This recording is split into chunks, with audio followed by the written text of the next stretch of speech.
Assalamualaikum warahmatullahi wabarakatuh.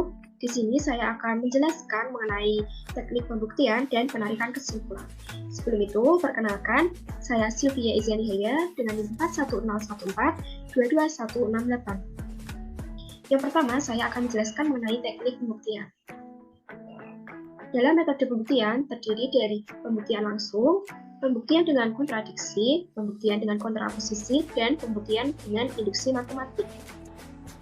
Yang pertama yaitu pembuktian langsung.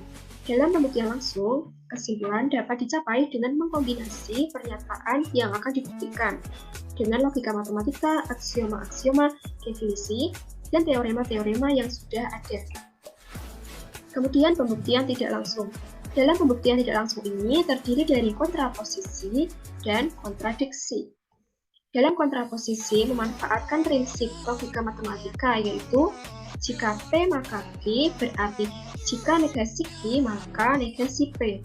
Dan menghasilkan pernyataan Q itu benar, maka buktikan saja pernyataan bukan Q maka menghasilkan bukan P. Kemudian kontradiksi. Kontradiksi merupakan metode pembuktian tidak langsung. Kontradiksi memanfaatkan prinsip logika matematika yaitu negasi P maka Q bernilai benar dan Q bernilai salah, maka negasi P bernilai salah dan P bernilai benar. Kemudian yang terakhir yaitu induksi matematik. Langkah-langkah pembuktian menggunakan induksi matematik adalah sebagai berikut. Misalkan Pn adalah pernyataan yang akan dibuktikan kebenarannya untuk semua bilangan asli n. Langkah yang pertama yaitu ditunjukkan P1 benar. Kemudian langkah yang kedua yaitu diasumsikan PK benar untuk suatu bilangan asli K lebih dari 1. Kemudian dengan menggunakan kebenaran PK tersebut ditunjukkan bahwa PK plus 1 benar. Contoh soalnya yaitu, contoh soal yang pertama, buktikan bahwa untuk setiap bilangan bulat M dan N, jika M dan N keduanya ganjil, maka M kali N ganjil. Penyelesaian dalam soal ini adalah menggunakan metode pembuktian langsung.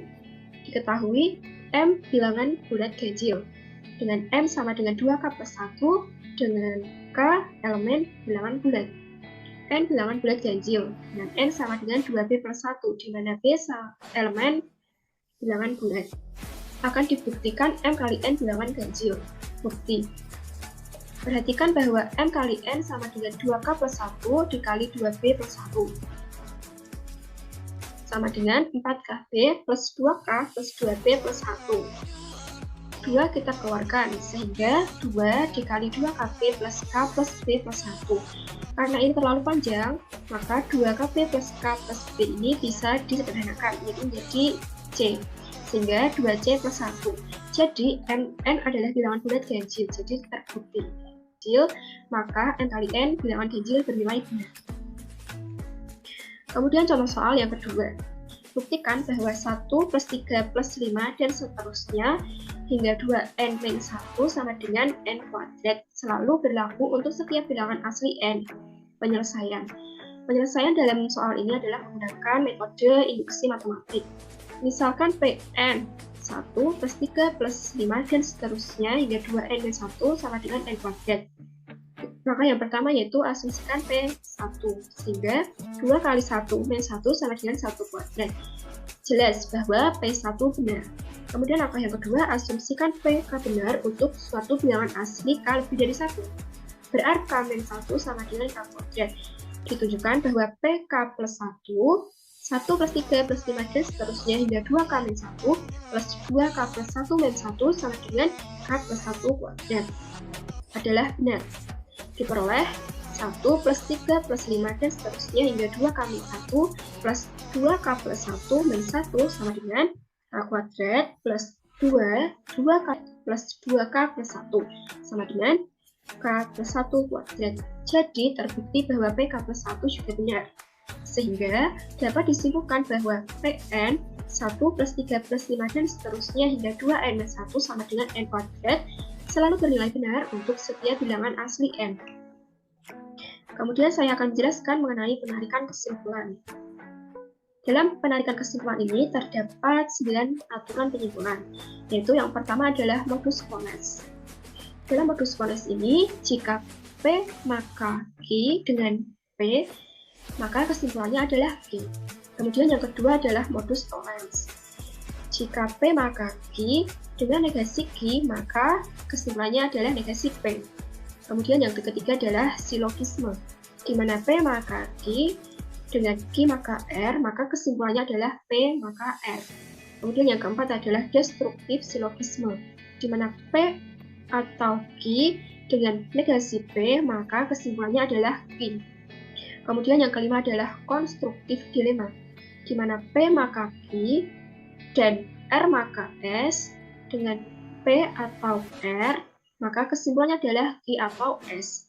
Kemudian yang keenam adalah destruktif dilema, di mana P maka Q dan R maka S, dengan negasi Q atau negasi S, R. Kemudian yang ketujuh adalah simplifikasi, di mana P dan Q maka kesimpulannya adalah P. Yang ketujuh adalah adisi, di mana P maka kesimpulannya adalah P atau Q. Dan yang terakhir adalah konjungsi, di mana P dengan Q maka kesimpulannya adalah P dan Q. Contoh soalnya adalah, jika saya pergi ke Korea, maka saya akan nonton konser. Jika saya nonton konser, maka saya akan bertemu Blackpink. Saya tidak bertemu Blackpink. Penyelesaiannya, misalkan P adalah saya pergi ke Korea, Q adalah saya akan nonton konser, dan R adalah saya akan. Argumen tersebut dapat dinyatakan dengan lambang sebagai berikut. Premis yang pertama adalah P maka Q. Didapat dari pernyataan, jika saya pergi ke Korea, maka saya akan nonton konser. Kemudian premis yang kedua adalah Q maka R. Didapat dari, jika saya nonton konser, maka saya akan R. Didapat dari, saya tidak bertemu Blackpink. Dan kesimpulannya adalah negasi P. Bukti kesahannya adalah sebagai berikut. Jika P maka Q, kemudian yang kedua adalah Q maka R, dan yang ketiga adalah negasi R. Kemudian premis yang keempat adalah P maka R. Didapat dari premis yang pertama dan premis yang kedua disimpulkan menggunakan aturan silogisme. Kemudian premis yang kelima adalah negasi P. Didapat dari premis yang keempat dan premis yang ketiga disimpulkan menggunakan aturan modus tollens. Sehingga kesimpulannya adalah negasi P, di mana P adalah saya pergi ke Korea, maka negasi P adalah kebalikan dari P, yaitu saya tidak pergi ke Korea, maka argumen ini adalah sah. Mungkin itu saja yang dapat saya sampaikan. Semoga apa yang saya sampaikan ini dapat bermanfaat. Akhir kata, wassalamualaikum warahmatullahi wabarakatuh.